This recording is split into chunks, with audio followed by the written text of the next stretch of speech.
2015 is set to be a bumpy year for new cars, and in this Auto Express guide we have a roundup of all the most exciting models coming over the next 12 months, the most lavish of which is the new Mercedes Maybach S600. It's 200mm longer than the current long wheelbase S-Class and is even more luxurious too. There's more headroom thanks to the raised roofline, and there's even more lashings of leather throughout the sumptuous cabin. The car is due to go on sale in spring. The range-topping S600 will cost around £130,000 and will get a 530 horsepower 6-litre V12, though lesser S500 and S400 versions will be offered too. The new Jaguar XE will appear on our roads in May, priced from just under £27,000, and give the British firm a long-awaited rival to the BMW 3 Series. From launch, the XE will be offered with a pair of 2-litre petrol engines and 2-litre diesel engines, the most economical of which can return around 75 miles per gallon and emit less than 100 grams per kilometre of carbon dioxide. There will also be a range-topping 3-litre supercharged V6 that can do 0 to 62 miles an hour in less than 5 seconds. The new BMW 2 Series convertible will arrive in the UK in time for the summer, priced from £29,000 for the 220i.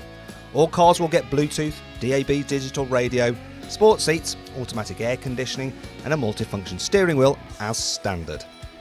The 2 Series convertible will get the same range of engines as the coupe, which means this time round there will be an M235i version capable of 0 to 62 miles an hour in just 5.2 seconds. The new Honda Civic Type R is perhaps the most hyped car of 2015.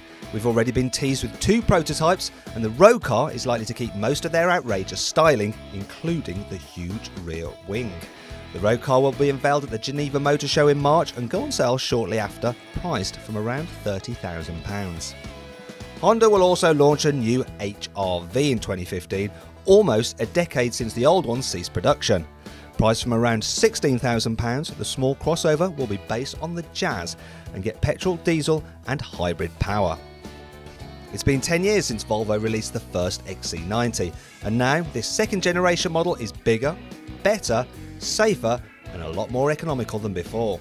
As well as a bold new look plus a luxurious and spacious cabin, the premium SUV brings an extensive lineup of efficient 4-cylinder diesel and petrol engines, while a hybrid model with 390 horsepower will top the range. Prices will start at around £40,000 for the entry-level front-wheel drive D4 model, which will join the range from September. Meanwhile, early next year the new Mazda 2 will arrive, with prices starting from around £11,000. The Japanese Super Mini gets Mazda's now familiar Kodo design language, as well as a brand new 1.5-litre Skyactiv diesel engine promising emissions of under 90 grams per kilometre of carbon dioxide. A 1.5-litre petrol engine will also be available with varying power outputs and a choice of manual and automatic transmissions. A little later in the year, Mazda's all-new CX-3 crossover will follow after the 2. It's a smaller brother to the CX-5 and will take on the Nissan Juke. It will also get the new 1.5-litre diesel from the Mazda 2 and a 2-litre petrol used in the 3, while buyers will also be able to choose an all-wheel drive version if they need the extra grip. Featuring a sportier and more upmarket design, the new Ford S-Max 7-seat MPV will build on the success of the old model, but add power folding seats in the second and third rows, a hands-free tailgate and the option of all-wheel drive. The new S-Max will start from around £24,000 and share its diesel and EcoBoost petrol engines with the Mondeo, the most popular of which will be the 148 brake horsepower 2-litre diesel.